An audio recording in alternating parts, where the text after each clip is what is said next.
Good evening. These are the stories making the headlines in the Hot 7 Nightly News. The opposition St. Lucia Labour Party delivers to the Clerk of Parliament its motion of no confidence in Prime Minister and Minister for Finance, Alan Shastney. The Human Services Minister responds to the accusation of having blood on her hands. And wee ones hit the streets to march for their rights in commemoration of Universal Children's Day.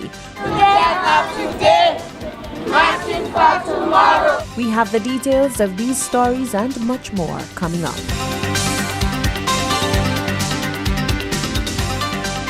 This is the Hot 7 Nightly News with Lovely and Amy Joseph. It is Tuesday, the 20th of November 2018. Welcome to the Hot 7 Nightly News. I am Lovely St. Amy Joseph. Thank you for joining us. Leader of the Parliamentary Opposition, Philip J. Pierre, has delivered to the Clerk of Parliament for onward submission to the Speaker of the House a copy of a motion of no confidence in the Prime Minister and Minister for Finance, Alan Shastney.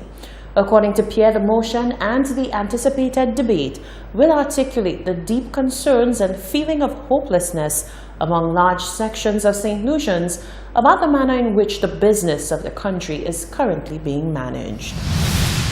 Signed, sealed, delivered. That's the status of the no-confidence motion in the Prime Minister and Minister for Finance, Alan Shastney. The opposition made the announcement on Tuesday morning outside Parliament. Leader of the Parliamentary Opposition, Philip J. Pierre, says they are more than ready to debate the motion that accuses the Prime Minister of a number of atrocities as it relates to the stewardship of the island's finances and implementation of public policies.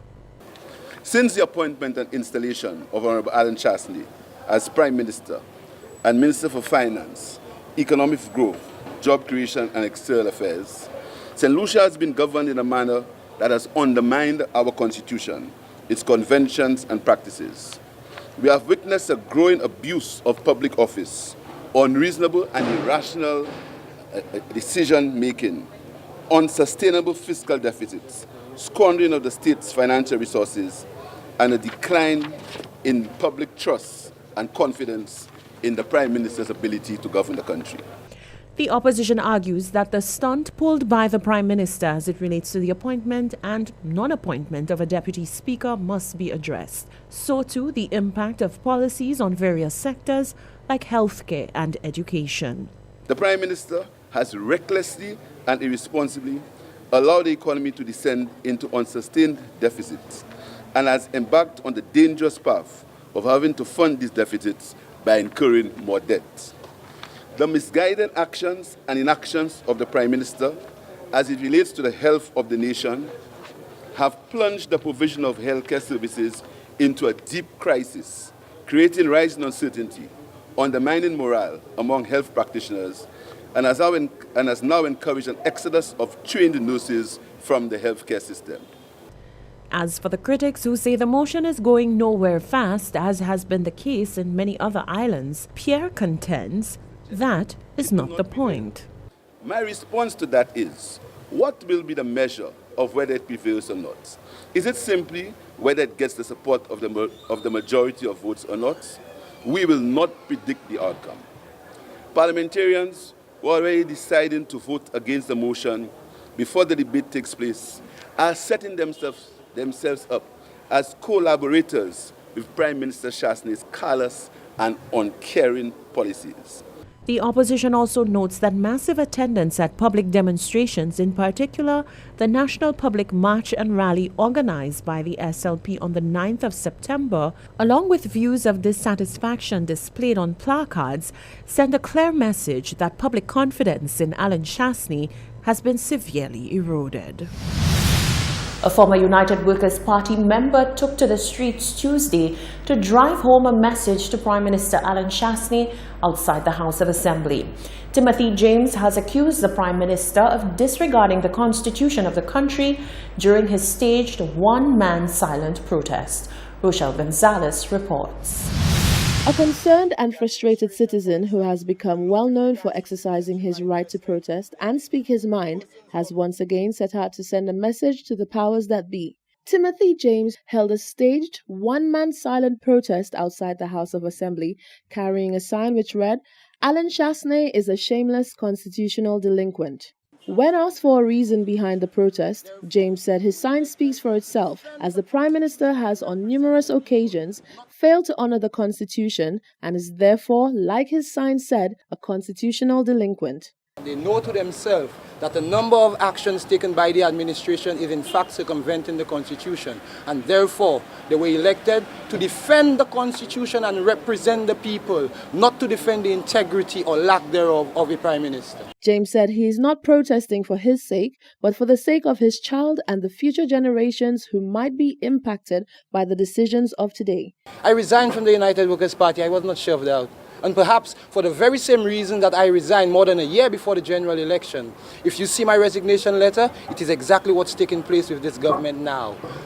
Any democracy where dissent is not tolerated or facilitated is a failed democracy. The protester reminded the masses looking and hoping for a better society that change is always collective and could never be an individual phenomenon. Reporting for Hot 7 News, I am Rochelle Gonzalez. In other news, External Affairs Minister Sarah Flood-Bobra has responded to strong words of the grieving aunt of one of the island's latest homicide victims. Flood-Bobra was accused of having the victim's blood on her hands for failing to do the job she was tasked with as government minister.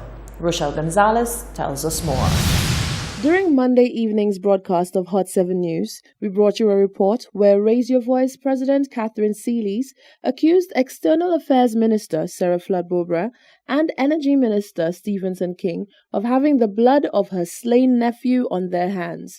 Seelys made her strong statement in relation to the homicide of 23-year-old Dandre Phillip of Independent City Castries, who was shot dead at Cedars between Saturday night and Sunday morning. And we want Sarah Flood and Stephenson King to know the fact that they're not doing their job. The blood of this young child is on their hands. On Tuesday morning, however, Flood-Bobra deflected the blame. There are lots of challenges that we face in our country on the whole question of crime, and there are many reasons why crime is committed. And I don't believe that, I didn't hear the comments, so I'm not going to respond directly to it. But I think that the whole question and causes of crime, crime happens and we have to deal with it. There are many reasons why it happens, and I don't think we should ever be pointing fingers on individuals to blame. Crime, she said, is everyone's business, and accountability cannot be leveled at just one person. There are reasons why crime happens, and collectively we have to address it. It's a serious problem. I am as concerned about the crime in my constituency, and with the programs we have developed, we are trying to get to the root causes of crime. Of course, we have to deal with it in a short-term measure, but dealing with crime is about dealing with people's responses to the situations around them, and dealing with crime is about dealing with how people respond to these situations. So we have to talk about going much deeper than just a symptom. Investigations into the 23-year-old's death are ongoing. Reporting for Hot 7 News, I am Rochelle Gonzalez. Now, meanwhile, Sarah Flood-Bobra has also spoken her mind on what the true family construct should be, and she says science and research proves her stance. External Affairs Minister Sarah Flood-Bobra has proven that she is one who sticks to her guns when it comes to her stance on the family structure. Flood-Bobra has made no secret of her objections towards a number of policies and choices of the lesbian, gay and bisexual community in St. Lucia, which is fronted by the organization United and Strong. During an interview on Tuesday morning, the minister was asked whether her department within the government will be at the forefront to help the island's LGBT community to accomplish some of their objectives, including the right to adopt, among others. Her response and a back and forth between one member of the media was brow-raising, to say the least. I certainly believe in protection of human rights. This is so fundamental and important. Yes, but I always gay refer, rights. I am getting there. I always refer to the Universal Declaration of Human Rights. Which provides human rights for all. Absolutely, but it provides very importantly for the recognition of the fundamental cell unit of society, which is the family. But Founded because you see, protection of the family is important. When families break down, that is when people become vulnerable. So two mothers is not a family. Well, the According to Sarah Flood. ideal situation or the ideal setup for raising children, and it's not about Serafled. It's about Yeah, what but the you're the science. minister. No. It's about what science tells us. It's about what all the reputable studies tells us. Children need both parents. Absolutely. Children need fathers and mothers to raise. With neither party backing down, Flood continued on to indicate that the needs of children is bigger than advocacy for LGBT rights. Fathers parent differently from mothers, and children need both for healthy and wholesome development. And this is what we promote. So can the, should the, A healthy family structure where children can grow up in a balanced way. and so two This dads, is not about two moms wouldn't be advocating. healthy? No, Wouldn't be healthy. the best environment, the best one. Best environment. We're not talking about what is okay. We're talking about going for the ideal, and we never legislate to put children at a disadvantage. So what do you say to So the- that's what we're about. United and Strong recently celebrated its 18th anniversary in St. Lucia. Reporting for Hot 7 News, I am Rochelle Gonzalez. Meantime, United and Strong has responded to the comments by the minister, saying that she's misusing her platform as a government official to push her own personal agenda. Solange Alfred reports. United and Strong has spoken out before on the anti-gay agenda that it believes is being perpetrated by high-ranking government officials. In a recent interview with Minister for External Affairs, Serafled Bobre, she revealed that scientifically, a family structure is made up of a man and a woman, which would provide the ideal setup for raising a child. In response to the minister's statements that children need both a father and a mother to ensure their wholesome development, United and Strong Communications and Advocacy Officer Bennett Charles states that the lone LGBT group remains concerned that Bobre continues to perpetrate the idea that a family must consist of a man and a woman in order to raise a child. United and Strong has always been very, I think, bothered about the Minister responsible for Foreign Affairs position when it comes to, I think, one, the LGBT community in St. Lucia. We've had a meeting with her, and the meeting highlighted, she seems to be very, I think, obsessed with the word natural family. And even the Catholic Church from the Vatican has realized that, families are very diverse now. But the minister seems to have an issue where even where you may have a single mother raising a child, in her definition of the natural family, this is not a family.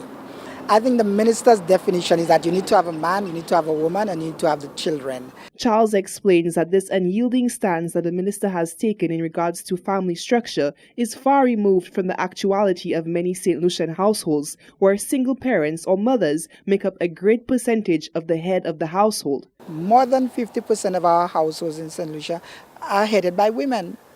So most of our families are headed by women in St. Lucia. As the minister saying, these are not the natural family. Yes, we may want where two parents play a role. But are we saying that the gender of the parent is more important than the love that they show to the child? And to her, I think that's the issue. Highlighting what he believes is the greater issue at hand, Charles stated that United and Strong is troubled by the fact that the minister keeps injecting her own personal agenda rather than allowing the Minister for Gender Relations, Dr. Gail Rigobert, to address the situation from a governmental standpoint. We have not heard anything from that particular minister, which is Honorable Gail Rigobert. We're actually hoping to have a meeting. In fact, we've had conversation with her, seeking a conversation on not just LGBT issues, but issues of gender.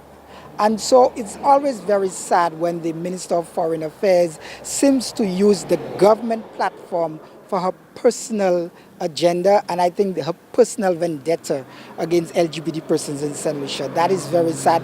As today we celebrate International Men's Day, we do understand again that a man can be with his kids and raise them without a woman or without another partner. In the minister's eyes, certainly that's an issue.